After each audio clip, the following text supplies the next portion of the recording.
Chapter 1: A Deep Sleep.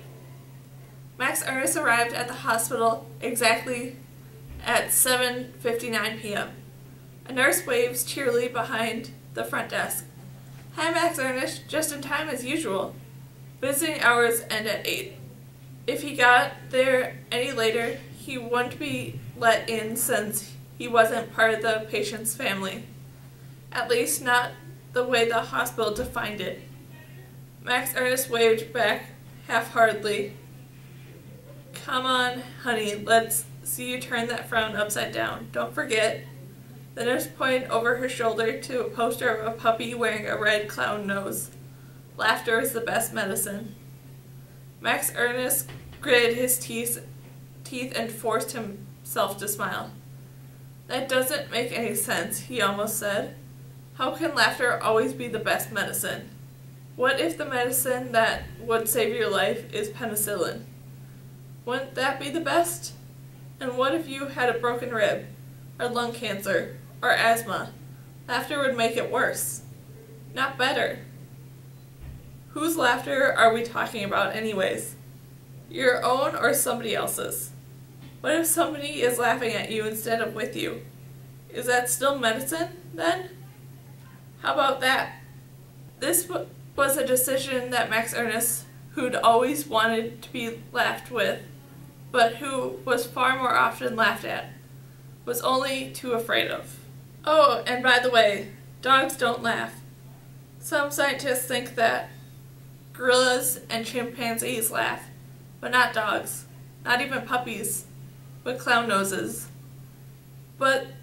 And this was the surprise if you know anything about him. Max Ernest doesn't say a word. He just keeps gritting his teeth and headed to the third elevator on the right, the one marked PICU. Every time Max Ernest saw those 4 letters, he made up a new meaning for them. Primates innerve curious universe. Penguins Icelandic carry umbrellas. Pick icky credible up. Purple insects crawl underground. Principal in the colorful underwear. People I can't understand. And so on. But the wordplay was simply an old habit. A mental tic rather than a way of amusing himself. Not even the thought of principals in color underwear could make him think to laugh now. Whether laughter was the best medicine or not, he knew too well that the letter stood for Pediatric Initiative Care Unit, perhaps the least funny words on the planet. Max Ernest had a lot of experience with hospitals. His childhood had been one of long battery and medical tests. Skin tests, bone tests, eye tests, hearing tests, DNA tests, IQ tests. Too much ability, they said, is a disability.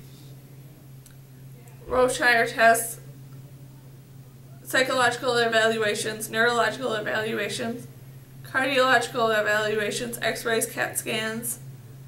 They test all the reflexes and tested him for the complexities. They'd watch him eat, they'd listen to him sleep. They'd measure his dexterity and qualified his creativity. He'd given blood samples and urine samples, and every once he thought to forget it, a stool sample. If you don't know, a stool sample is, please ask somebody else. I'd rather not have to explain it myself. It's too discreetful of a subject. Max Ernest had a condition everybody was certain, but what condition was nobody knew. The only thing that experts agreed on was that the main symptom of his ceaseless talking, of course it didn't take an expert to tell you that. A funny thing that happened recently, however, funny weird that is, not funny. Another distinction that Max Ernest, who'd always longed to be funny, but who was most often funny weird, knew all too well. Max Ernest, the talker, who stopped talking, not entirely, but almost. Most of the words he uttered now were single syllables, like yes or no, that came out in little grunts, hardly recognizable in language. It wasn't so much that he couldn't talk.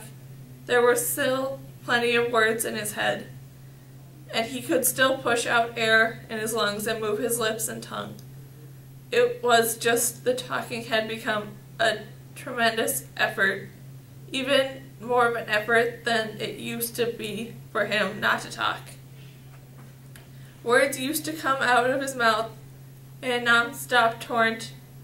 Shutting them off was like trying to dam a river. Now suddenly the river had switched directions. Talking was like trying to swim upstream when it was all he could do was swim in place. This new condition, this unwilled sense, had fallen over him 10 days ago, the day Cass had gone into the hospital, the day she had fallen into a coma. Not a coma like you're thinking. The doctor had hastily explained when she saw Cass's mother react to the news, almost falling into a coma herself. Not a coma like you see in the movies. Cass's brain is very active, and she seems to be going in and out of REM cycles. She's simply asleep. In all likelihood, she'll wake up very soon. Still, Max Ernst knew that a coma was a coma, even if it wasn't a coma. Even if you called it sleep. After all, sleep is not a coma. Max Ernst had always looked at the words in the dictionary. Coma meant deep sleep in Greek. His silence is still frustrating for the people around him, especially for Cass's mother and for the doctors and nurses who were trying to figure out what happened to Cass. Max Ernst admitted that he had been with Cass when it happened, but whenever anybody asked him just what exactly it was, he would shrug and look off into the distance. Without coming right out and saying it so clear, Cass's mother thought he was hiding something. Why is Cass still is always with you whenever? She started to ask at one point, but she didn't finish the question. Are you sure you didn't? She started to ask another time, but she couldn't finish that question either. She hadn't wanted to allow Max Ernst in the hospital room, but Cass's grandfathers had intervened and reminded her that Max Ernst was Cass's best friend. Cass wouldn't want him here, you know. That, said Grandpa Larry. The poor boy feels bad enough as is, look at him. Besides, said Grandpa Wayne, maybe the sound of his voice will wake her up. Only if it were that simple, thought Max Ernst. Then he would force himself to start talking again. No matter how hard it was, he thought it would help. He would never stop talking. He would never eat or sleep, not even breathe. He would take his old condition back 1,000 times over and meet cursing Cass. He wanted his friend back more desperately than he'd ever wanted anything in his life. Tonight, Cass's mother was leaving early. Everyone at the hospital agreed it was time for her to get some sleep. She passed Max Ernst in the hallway and grabbed his wrists. Her eyes were red with tiredness. Max Ernst, please, when are you going to? Then she let go. She didn't have the strength to ask the question. She walked away, shaking her head. Max Ernst opened his mouth for a second and closed it without saying anything. Cass's mother was right. He was hiding something. But even if he'd been at liberty to speak, even if he hadn't taken the sacred vow of secrecy, even if he hadn't risked all and told his story, nobody would have believed him. The truth is so incredible, so outlandish, so utterly bizarre.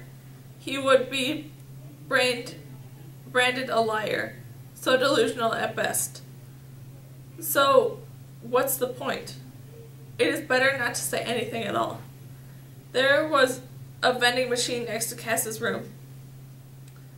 Max Ernst fumbly fed the dollar into it and selected the largest and plainest chocolate bar available. He proceeded to eat the chocolate bar so fast, a passerby might have thought it was his first meal of the week.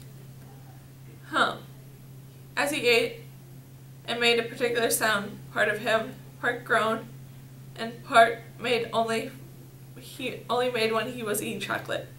A sound he couldn't control any more than his urge to eat chocolate in the first place. Ham, ham, ham, ham. Hastily, Max Ernst brought 3 more chocolate bars and wolfed them down in many bites, and then he brought the 5th bar and put it into his pocket for later. He looked into the machine considering a 6th bar, but the machine was alarmingly empty looking. At this rate, it would run out of chocolate bars in less than a day. And the thought filled him with a sense of panic. Ever since he discovered he wasn't allergic, Max Ernst had been feasting on chocolate in quantities that would have astonished by most of the voracious chocolate eaters. 10 bars a day on average, if you had to count. And you know Max Ernst, you know he always counted. What would he do? He would worry now. If the hospital's chocolate supply was not replenished, how could he continue to visit Cass without a rich, ripe, deep, dark, zippy, zesty, wicked, wonderful, delicious, delightful, delectable, and even electable if you could vote, vibrant, nutritious, seductive, addictive, oh so very attractive, nourishing, flourishing, rather ravishing, beautiful, buttery, sometimes bittersweet, but never glorious and worth goring on, very delicious, cherry-licious, meaty yet fruity, element yucks, complex, mellow yet electric, soothing yet energizing, earthy yet heavenly, melt in your mouth pleasure of chocolate. Those weren't actually the words in Max Ernst's head. I'm afraid I got a little carried away. But I can promise you they gave you the sense he felt. He would have to plan ahead and carry chocolate with him. That was the answer to the particular dilemma, but the thought did nothing to reassure him. Normally, Cass was the plan ahead person.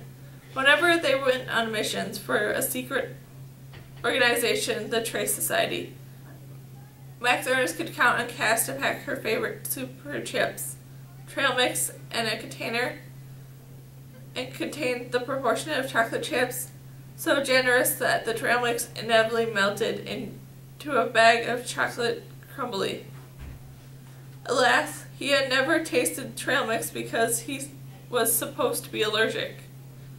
It was something he'd been looking forward to, but now he panicked was replaced by a wave of sadness.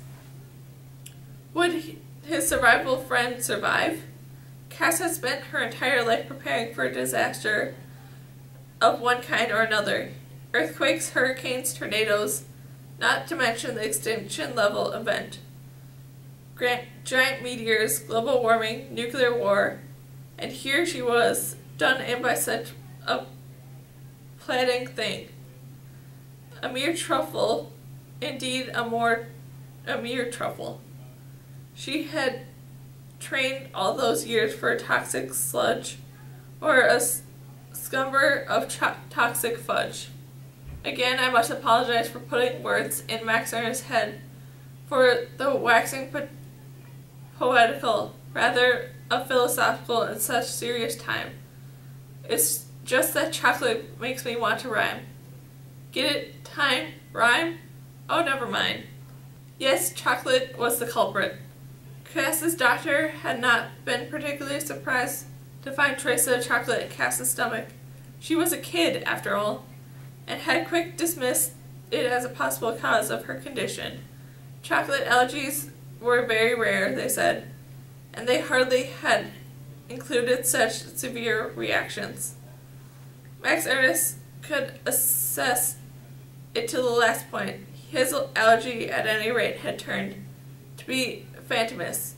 Nevertheless, he alone knew that the bite of chocolate that had brought on Cass's coma. Not just any chocolate, of course. Not chocolate like he ate every night at the hospital vending machine. Not chocolate. No, this was an extra chocolate. Extreme chocolate. Extremely dark, that is. The darkest chocolate of all time. Chocolate made with a legendary tuning fork, the magical. There was no other word to use it, although Max Ernest winced at the thought of it. Cooking instrument made from the Aztecs. Time travel chocolate, as Cass and Max Ernest had come to think of it. Chocolate that sent the eater back into her artisanal past. Although whether or not Cass had in fact gone back into the past was debatable. After all, her body was still in the present, and it was her mind that was gone. As the secret keeper, Cass held knowledge of the secret, a very secret that the Trace Society had sworn to protect, buried in her artisanal memory. Wicked Master Chef Senior Hugo had made the chocolate specifically for Cass so she would reveal the secret to Hugo's colleagues. Those cunning alchemists, known as the Masters of the Midnight Sun. The Masters believed that the secret was the key to immortality, and that they would stop at nothing to uncover it. I tell the story of Cass and Senior Hugo in much greater detail in my last book. This book is not good for you, but if you haven't read that book, I'd advise against it. As it happens, the title is something of an understatement. I had originally more accurately called it "The Book is Absolutely Terrible for You," but my publishers were afraid the title would scare readers away, and they wanted to call it "This Book is Good for You." I was only able to slip in the knot at the last moment when they weren't looking. The first time Cass ate the chocolate, she had been tricked into it, and had only escaped giving away the secret by a narrowest of margins. Last time Cass had eaten the chocolate voluntarily, and against Max's explicit advice, he often reminded himself in order to learn the secret herself. As far as they knew, the only specifically prepared antidote, a mysterious milky white substance whipped up by the tuning fork, could bring her back to the present day of reality. Cass had left the tuning fork with Max Ernest so he could administer the same antidote the second time around. But it didn't work. She had eaten too much of the chocolate, or he had made the antidote incorrectly, or he had waited too long to give it to her. Only 5 minutes, though.